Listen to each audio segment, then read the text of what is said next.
Paano magbalat ng pinya? So, yun naman yung topic natin ngayon, guys. So, maliit lang to. Ayun, no?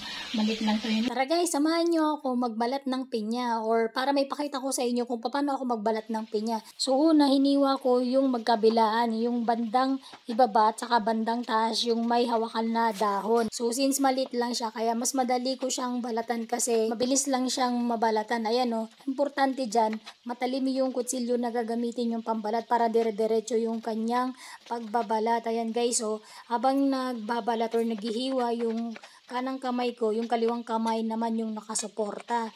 Ayan, nung natanggal ko na lahat ng balat magkabilaan, natanggal ko yung kanyang mga, ayan yung brown. So, yung may butas-butas. Hindi ko na babanggitin yung pangalan niya dito, baka kasi bawal sabihin na tinatanggal yun.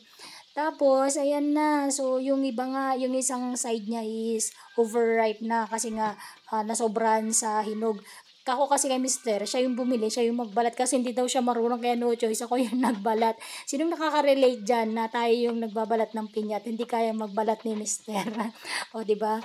Ayan na guys, yung aking binalatan na pinya. Yummy to. Kain tayo guys. Salamat sa panonood lagi na aking mga video at tapusin sana ito lagi hanggang sa dulo. God bless everyone. Bye!